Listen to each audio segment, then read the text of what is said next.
আর্থিক অন্তর্ভুক্তি এবং আর্থিক সেবার আওতায় বাংলাদেশ ব্যাংকের নির্দেশনা অনুযায়ী বাংলাদেশে কর্মরত প্রায় সকল ব্যাংকগুলো বিভিন্ন ধরনের অনুষ্ঠান পরিচালনা করে আসছে।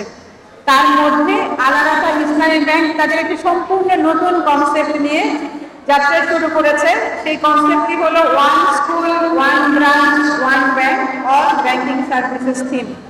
এর মাধ্যমে আপনাদের এই স্বনামধন্য শিক্ষা প্রতিষ্ঠান আজকের যে আয়োজন, এখানে যারা উপস্থিত আছে বিশেষ করে কোমলমতি শিক্ষার্থীরা, যারা আমি বলবো যে আমার সৌভাগ্য যাদের সামনে আমি আসতে পেরেছি, কারণ তারা আজকে শিক্ষার্থী কিন্তু আগামী দিনের প্রধানমন্ত্রী, আগামী দিনের প্রেসিডেন্ট, আগামী দিনের মন্ত্রী কিংবা আগামী দিনের বাংলাদেশ ব্যাংকের গভর্নর।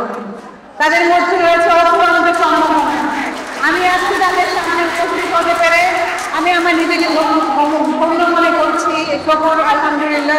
কথাগুলো বলছিলেন আল আরাফাহ ইসলামী ব্যাংক আয়োজিত স্কুল ব্যাংকিং ক্যাম্পেইন অনুষ্ঠানের প্রধান অতিথি বাংলাদেশ ব্যাংকের নির্বাহী পরিচালক হুসনে আরা শিখা।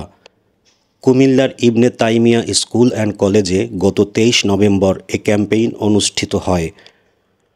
সম্পূর্ণ নতুন ধরনের এ আয়োজনে স্কুলের 800 শিক্ষার্থীকে নিয়ে কুইজ প্রতিযোগিতা অনুষ্ঠিত হয়। এর মধ্য থেকে বিজয়ী 7 জনকে করা হয়েছে পুরস্কৃত।